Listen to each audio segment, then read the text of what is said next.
until July 30, until midnight on July 30, there will be a pause on all construction, large or small. Parts of Australia locked down again. It's Monday, July 19th. This is VOA Asia. I'm Jim Stevenson in Washington. We're online. Find us at VOA Asia Facebook, Instagram, Twitter, and YouTube. Also ahead, Afghanistan's power vacuum. Health, a renewed concern in Afghanistan. Sanctions against Chinese companies. Vaccine tourism. And Olympic refugees. It's all on today's VOA Asia.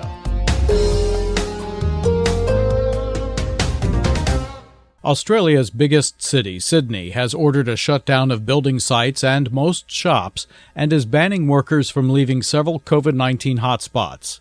The city of 5 million people has been under lockdown since June 26th as authorities race to contain the spread of the Delta variant. The state of Victoria is also in lockdown. From Sydney, we hear more from Phil Mercer. 12 million Australians, or about half of the population, are in COVID-19 lockdown. In New South Wales, the most populous state, authorities recorded 111 new cases in the previous 24 hours, up from 97 the day before. Health officials have said that around 80% of the infections are from 3 areas in Sydney. In response, the government has imposed some of Australia's toughest lockdown regulations.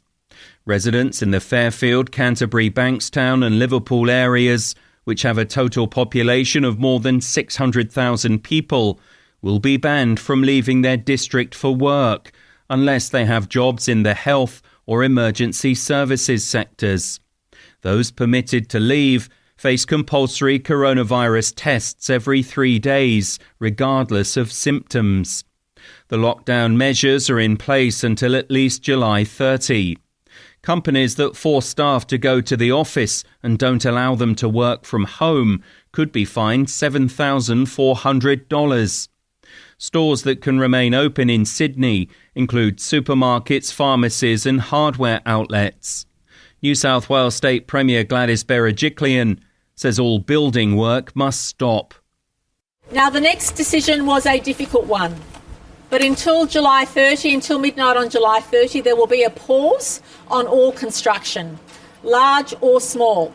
Non-urgent repairs, any form of building, renovation, construction, maintenance, including cleaners into the home or workers into the home, will not be allowed for all of Greater Sydney. We know this is a big decision. Neighbouring Victoria State also reported a jump in daily COVID-19 cases to 19 Saturday, from 6 the previous day, raising fears it may extend a short lockdown that was scheduled to end on Tuesday. Once again, Australian states and territories are reimposing internal border controls on regions affected by rising numbers of COVID-19 infections. Australia has recorded 31,632 coronavirus cases and 913 deaths since the pandemic began. But its vaccination rollout has been slow compared to many other countries. Only about 10% of Australians are fully vaccinated. Most foreign nationals were banned in March of last year, and Australia's international borders are expected to remain closed until well into 2022. Phil Mercer for VOA News, Sydney. Follow us as the story continues to develop. We invite you to stop by our Twitter stream at VOA Asia, Facebook at VOA Asia, and our website, voanews.com. These are among some of the top Asia headlines you'll find right now when you visit voanews.com.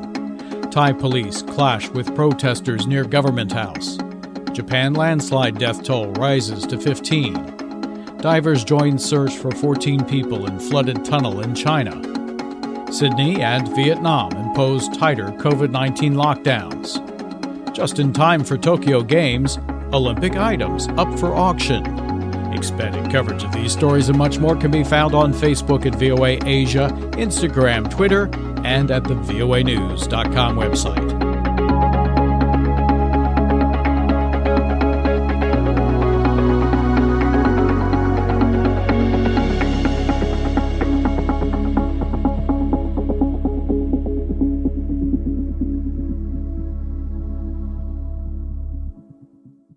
I'm Jim Stevenson in Washington. Let's continue with VOA Asia. The U.S. troop withdrawal from Afghanistan is raising questions about who will fill the power vacuum left in America's wake. In Moscow, Kremlin officials are skeptically eyeing recent Taliban advances and how they might affect neighboring buffer states in Central Asia. Charles Maines reports from Moscow. With U.S. troops heading home, Russian officials are publicly enjoying the moment. The U.S. is not just withdrawing troops from Afghanistan. They are withdrawing, effectively admitting the failure of their 20-year mission. Russian President Vladimir Putin initially endorsed the U.S. military operation, in part because the American presence de facto resolved Russia's own concerns about a terrorist threat in Afghanistan. But with the U.S. now on its way out, analysts say the Kremlin is openly worried that renewed fighting and masses of refugees could spill over into neighboring Central Asian nations, allowing Islamic extremism to spread in a region traditionally under Moscow's sway. Thinking about its own security, Russia has absolutely no choice but interfere in Central Asian republics in case the situation there will be unstable. In recent days, Russian officials hosted Taliban representatives for talks in Moscow, with both sides seeking security guarantees.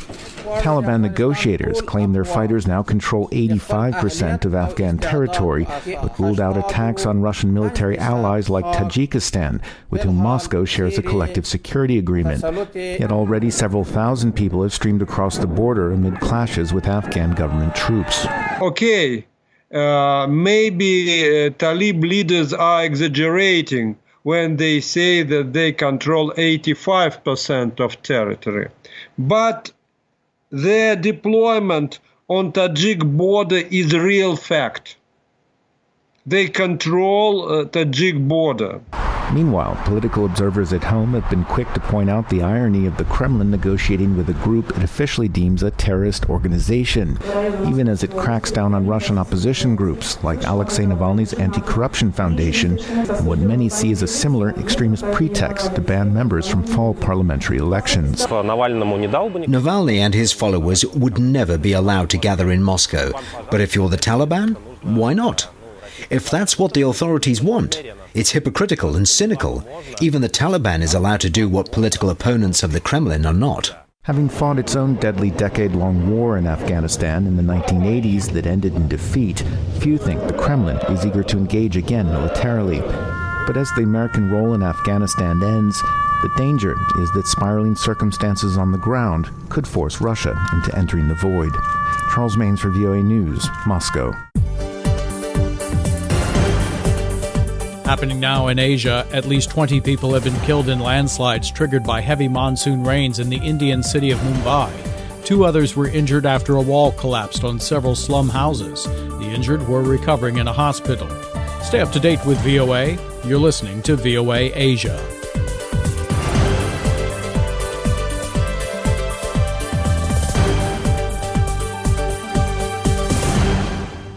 We're glad you're with us today on VOA Asia. The World Health Organization says health care is under siege in Afghanistan as the United States accelerates its troop withdrawal from the country. Lisa Schlein reports for VOA from Geneva. Afghanistan is one of the largest and longest-standing humanitarian emergencies in the world. The country is subject to almost every type of hazard, an escalating conflict, a rapidly spreading pandemic, and most recently a severe drought.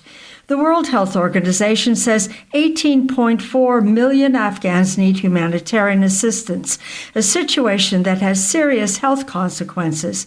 It says increasing violence has led to more civilian trauma cases. The regional director for the WHO Eastern Mediterranean Regional Office, Rick Brennan, says there has been a 29% increase in civilian casualties in the first quarter of this year, compared to the same period last year. He says the arrival of people with complex war-related injuries is putting an enormous strain on health workers and facilities. Moreover, this year there have been 30 attacks on healthcare across the country, including the total destruction of an immunization center late last month and a reported artillery attack on a health center in Kunar province just 2 days ago. As such attacks are a violation of the right to health, They limit people's access to health care at a time of increased need, and they can contravene international humanitarian law. Increasing instability has coincided with the quicker than expected pullout of American troops from the country. Brennan describes the current situation as fluid, fast-moving, and terribly concerning. He says many healthcare workers have left their posts because of security concerns, though some reportedly were starting to return. So I think it is a mixed picture right now, but we are clearly concerned of a decline in the access to healthcare. We're concerned about our lack of access to be able to provide essential medicines and supplies, and we're concerned about attacks on healthcare. Brennan says the WHO is not in direct communication with the Taliban. However, he says the WHO has received indirect requests to continue to provide health services in districts taken over by the Taliban. He says he believes the WHO has a good reputation, particularly in areas where it has run polio vaccination campaigns. That, he adds, is likely to be instrumental in the WHO's ability to maintain a field presence in those areas. Lisa Schlein for VOA News, Geneva. VOA Asia Facebook is the choice of millions to see and read the latest stories about Asia and the United States. Follow us on VOA Asia Facebook and say hello online or on your smartphone. Subscribe to all of our platforms for free. See, hear, and read and share all of the latest from VOA Asia anytime. VOA Asia is your trusted source for news and great features. This news from VOA Asia. Afghanistan says the daughter of its ambassador to neighboring Pakistan was briefly abducted and severely tortured by unknown assailants. A foreign ministry statement issued in Kabul condemned the incident. Kabul urged the Pakistani government to immediately identify and prosecute the perpetrators. You'll find all the big stories through the day on VOA Asia Twitter and Facebook. This is VOA Asia. We continue with VOA Asia. The United States has placed sanctions on 7 Chinese officials in connection with Beijing's clampdown on democracy in Hong Kong. Washington also warned American companies about the risks of incurring legal and reputational damage if they conduct business in Hong Kong amid a shifting legal landscape in the former British colony. Speaking at the daily White House briefing on Friday, White House Press Secretary Jen Psaki had this to say. As the president said yesterday, the situation in Hong Kong is continuing to deteriorate, and we continue to see Beijing assault Hong Kong's autonomy and democratic institutions. We've seen authorities use the national security law to make politically motivated arrests, and we've seen a general deterioration of fundamental freedoms, which were guaranteed by an international agreement. So that's why the United States, we announced steps we're taking today to promote accountability and transparency. The Biden administration has been undertaking a comprehensive review of its policy toward China. The administration already has targeted officials and businesses it says are involved in human rights violations, including the treatment of Uyghurs in Xinjiang. The sanctions impose asset freezes and other penalties against officials who are with China's Hong Kong Liaison Office, which represents China's interests in Hong Kong. Shortly before the sanctions were announced, Chinese Foreign Ministry spokesperson Zhao Lijian said at a regular news conference in Beijing that China will respond firmly and forcefully to the measures taken by the United States. Making headlines in Asia, China asked Pakistan to bring to justice the planners of this week's terrorist attack in the neighboring country that killed at least 9 Chinese workers.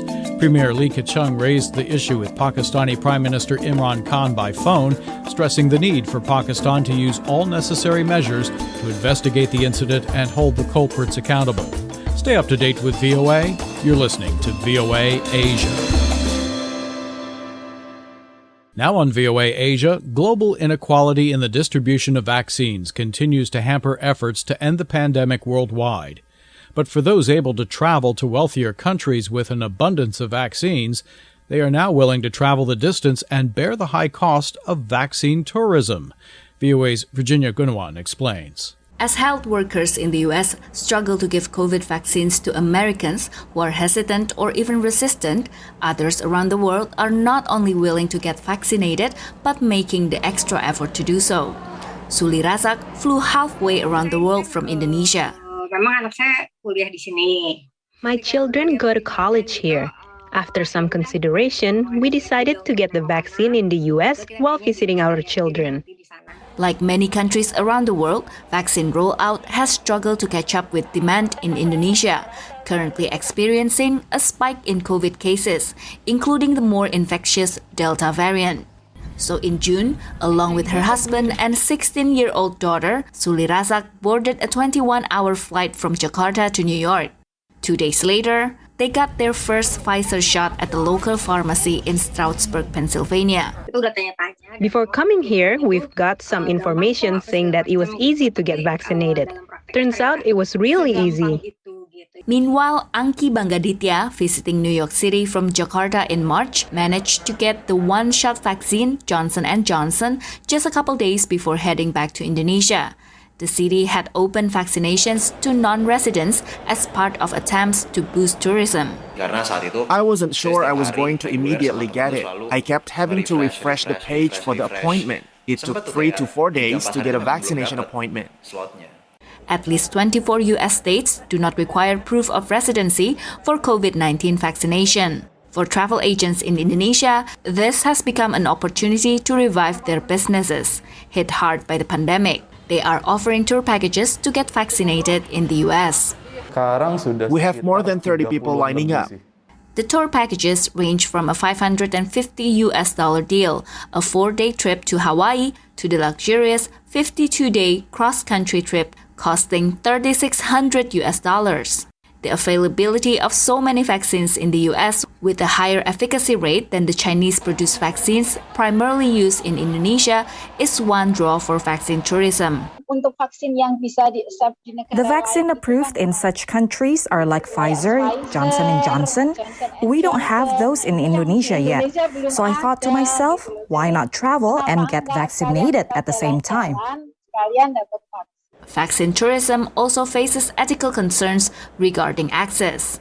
That does create disparities because the same group of people from the country, some may be able to afford to do that while others would not be able to. So far, the WHO Global Vaccine Sharing Program, COVAX, has shipped out at least 105 million doses to 135 lower to middle income countries. The anti-poverty advocacy group One Campaign notes that only 1% of COVID vaccines worldwide have gone to lower income countries and have called on industrialized countries to hasten vaccine sharing with the rest of the world.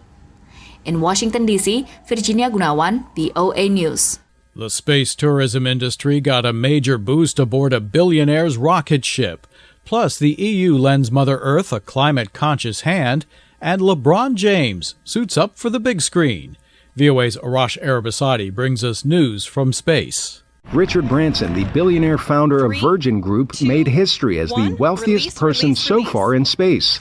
He rode aboard the Spaceship Two space tourism rocket after launching from the city of Truth or Consequences in New Mexico. Branson shared words of encouragement from space. To all you kids down there, I was once a child with a dream, looking up to the stars. Now I'm an adult in a spaceship with lots of other wonderful adults looking down to our beautiful, beautiful Earth. To the next generation of dreamers, if we can do this, just imagine what you can do. Yay! The 71-year-old Branson was among 6 crew members. The ship reached an altitude of 86 kilometers, allowing 3 to 4 minutes of weightlessness before landing back on Earth. The successful flight keeps Virgin Galactic on schedule to take paying passengers to space next year. The company already has 600 reservations, with opening ticket sales carrying a $250,000 price tag. And while Branson says the billionaire space race isn't a competition, he changed his flight plans from later this summer after Amazon founder Jeff Bezos announced plans to ride his own rocket on July 20th. Launching on the 52nd anniversary of the Apollo 11 moon landing, Bezos' company Blue Origin will carry him and 3 other passengers to space aboard the New Shepard spacecraft. With a net worth north of $210 billion, Bezos would then become the wealthiest person ever in space. Meanwhile, looking back at our planet, the European Union announced climate change proposals aimed at carbon neutrality by 2050. In short, that means balancing the carbon dumped into the atmosphere with carbon taken away. NASA scientists have for years warned that increasingly hot temperatures are rapidly melting the Greenland ice sheet, among many impacts. Experts say those same hot temperatures deplete oxygen in water, killing fish during heat waves. The EU's plan could face years of negotiations, but leaders say the proposals will make it the world's first climate-neutral continent by the middle of the century. Representatives hope the U.S. and other countries will join. Down! What in the Matrix hell? And finally, basketball superstar LeBron James stars alongside actor Don Cheadle in the new film Space Jam: A New Legacy. James reboots the original Space Jam movie that starred Michael Jordan. The film hits theaters and begins streaming Friday. Arash Arabasadi, VOA News.